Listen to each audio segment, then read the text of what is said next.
I'm Emily, and for a long time I thought every family was like mine. I thought it was normal to feel invisible in your own house. I thought it was normal for your parents to forget your birthday, to forget your hobbies, to forget your dreams. I thought I was just dramatic. But looking back now, I realized something painful. My parents didn't just neglect me, they erased me. And it all started the day my little sister was born. Before Lily arrived, my childhood wasn't perfect, but it was warm. I remember my mom brushing my hair every morning before school, humming softly while she tied my ponytail. My dad used to sit on the floor with me and help me build Lego castles, even when he was tired from work. I was their only child for 6 years, and I felt like their world. They took pictures of me constantly. My baby photos filled the living room walls. My mom kept a scrapbook of my drawings and school projects. My dad came to every school play, even when I only had one line. I felt loved. Then Lily was born. I remember standing in the hospital room, holding a balloon that said, "Welcome, baby sister," feeling nervous but excited. I wanted to be a good big sister. I imagined teaching her how to draw, how to ride a bike, how to braid hair. But from the moment she came home, something shifted. At first, I thought it was just because babies need a lot of attention. Everyone told me that. Of course your parents are busy, Emily. Babies are a lot of work. But weeks turned into months, and months into years, and it never went back to normal. My mom stopped brushing my hair. She stopped reading me bedtime stories. She stopped asking about my day. My dad stopped coming to my school events. He was always too tired or busy with Lily. The walls that used to be filled with my photos slowly changed. My baby pictures were replaced with Lily's. My scrapbook disappeared. The fridge was covered in Lily's artwork while mine was quietly thrown away. When relatives came over, they talked only about Lily. She's so beautiful. She's such a miracle baby. She's so smart for her age. I would stand there smiling politely while no one asked me how I was. I remember one Christmas when I was 8. I woke up early, excited to open presents. Lily was 2. She had a huge pile of gifts: dolls, toy kitchens, clothes, books.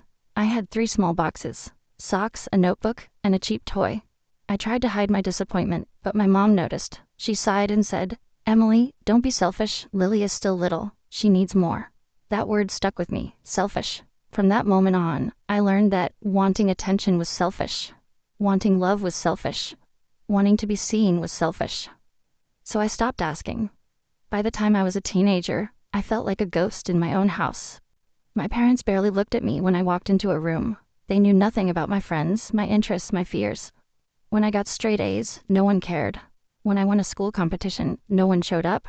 When I cried in my room, no one knocked on the door. But Lily could sneeze, and my mom would rush in with tissues and hugs. Lily could get a B, and my dad would take her out to celebrate. I tried so hard not to resent her. It wasn't her fault. She was sweet and loving, and she actually liked me. She would knock on my door and ask me to play with her.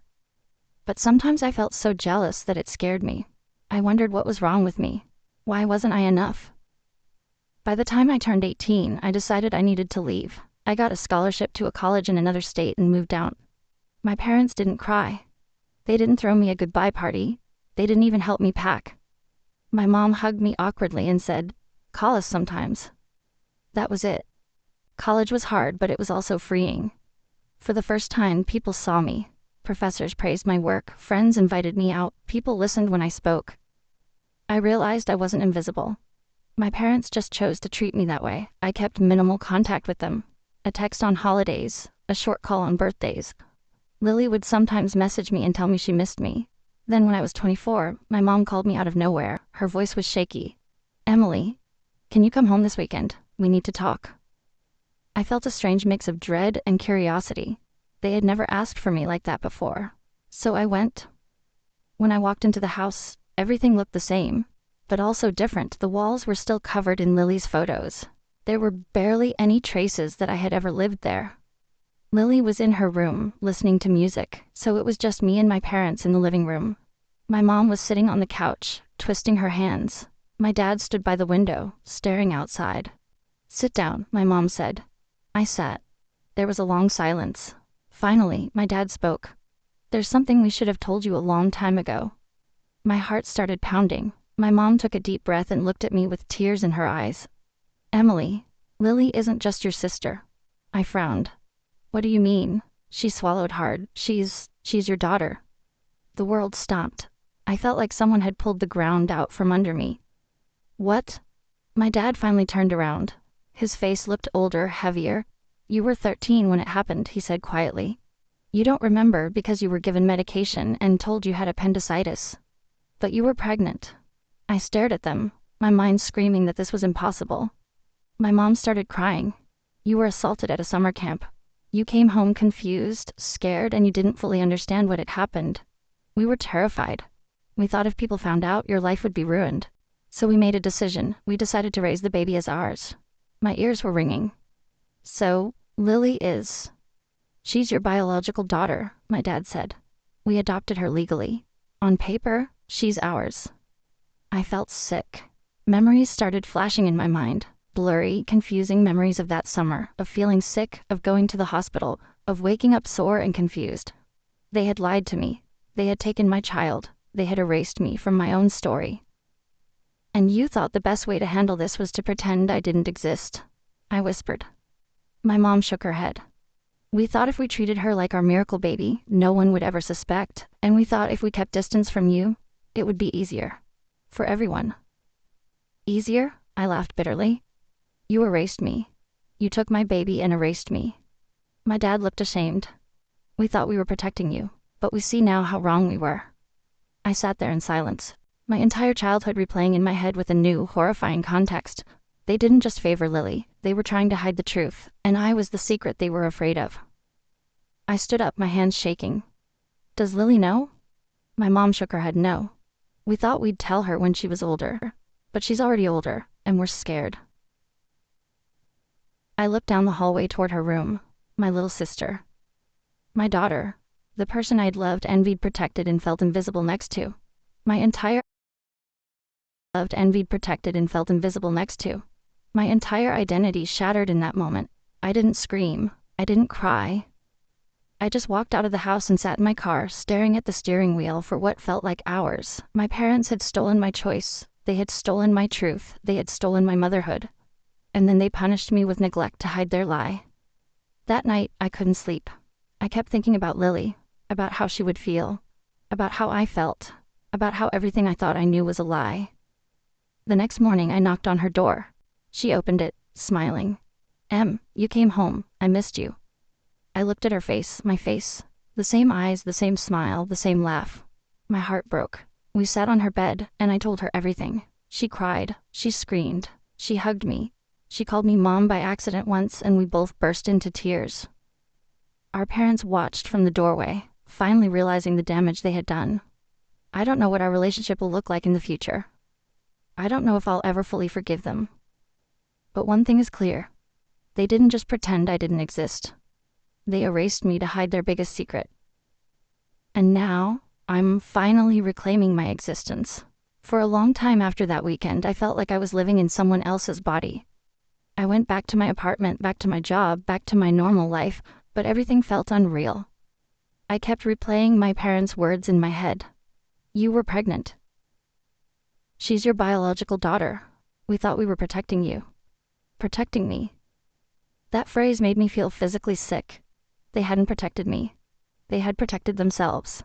They had protected their reputation, their comfort, their perfect family image. And to do that, they erased me. I started looking through old photos. I noticed things I had never paid attention to before. Lily and I had the same crooked smile, the same little scar above the eyebrow, the same dimples. People used to joke that we looked like twins, even though we were 6 years apart. I had laughed it off. Now I knew why. I couldn't stop thinking about the summer camp. It had always been a blurry, uncomfortable memory. I remembered a counselor who was always too friendly, too touchy. I remembered feeling dizzy and scared one night. I remembered waking up confused and ashamed, not fully understanding what had happened. And then suddenly, I remembered my parents taking me to the hospital, telling me I had appendicitis, telling me not to worry, telling me everything was fine, everything was not fine. They had made decisions about my body, my child, my life, without me. I felt anger like I had never felt before. It wasn't loud, explosive anger. It was heavy, suffocating, burning from the inside. I decided I needed answers, so I went back home again, this time unannounced. My mom opened the door, surprised to see me. "Emily, is everything okay?" "No," I said quietly. "We need to talk." We sat at the kitchen table, the same table where I used to do homework, while Lily sat on my mom's lap. "I want the full truth," I said. "No more half answers." My dad joined us, looking nervous. I asked them everything. Who was the father? What happened to him? Why they never told me? Why they treated me the way they did? My mom stared at the table. "The man was a counselor at the camp," she said. "He was older. When we realized you were pregnant, we reported it. But his family was powerful. Lawyers, money, connections. The case went nowhere." My hands curled into fists.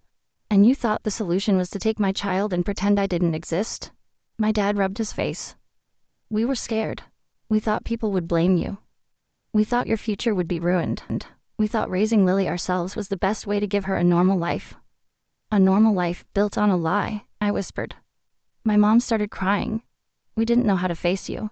Every time I looked at you, I saw what happened. I felt guilt, shame, fear, so I focused on Lily. I thought distancing myself from you would make it easier."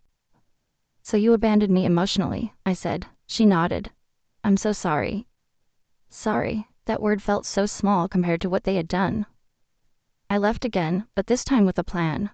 I started therapy. I had avoided it for years because I thought my childhood was just a bit sad. But now I realized I had trauma layered on trauma.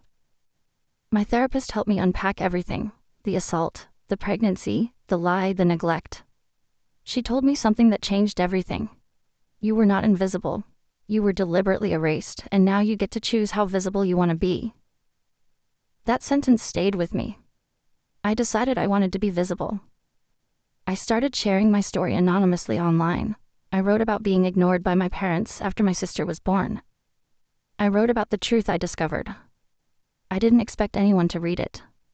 But thousands of people did.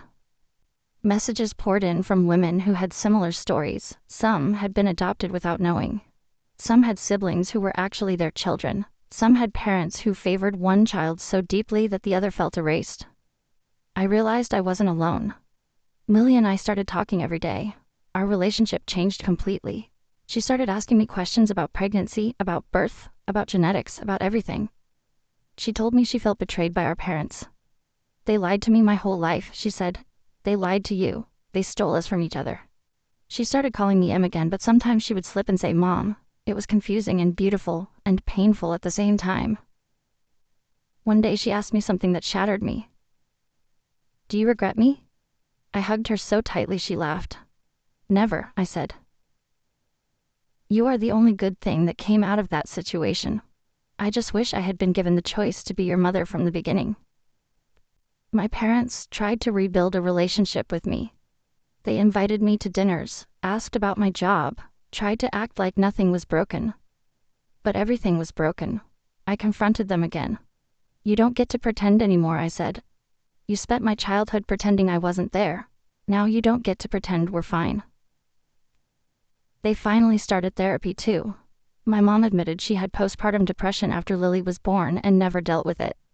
My dad admitted he had emotionally checked out instead of facing the situation. They were flawed humans who made catastrophic decisions, but understanding their reasons didn't erase the pain. Then something unexpected happened. My anonymous story went viral. A journalist reached out to me and asked if I wanted to share it publicly.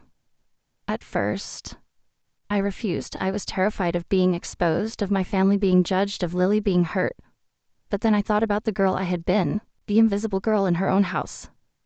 I thought about how many invisible girls were out there. So I said yes. The article went live with my real name. My parents pretended I didn't exist after my sister was born. Then I found out why. It exploded. People shared it everywhere. Podcasts invited me, TV shows asked for interviews. My inbox was flooded with messages from survivors, parents, psychologists, strangers who just wanted to tell me they were sorry. And then my parents found out. They called me, furious and scared. "Why would you tell everyone?" my dad asked. "Because you erased me," I said. "And I'm done being erased." The backlash was intense. Some people called my parents monsters. Some said they were trying their best. Some blamed me for exposing family secrets. But for the first time in my life, I felt seen. I got a book deal. I started speaking at conferences about trauma, family secrets, and healing. I became an advocate for teen assault survivors and for transparency in adoption and family structures.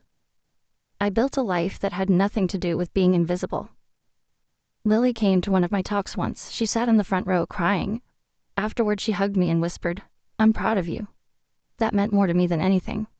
My parents, they are still in my life, but our relationship is different. It's honest, but not close. They know they broke something that can't be fully repaired. Sometimes my mom tries to act like we can go back to the way things were before Lily was born, but I know that before doesn't exist anymore. The twist in my story isn't just that my sister is my daughter.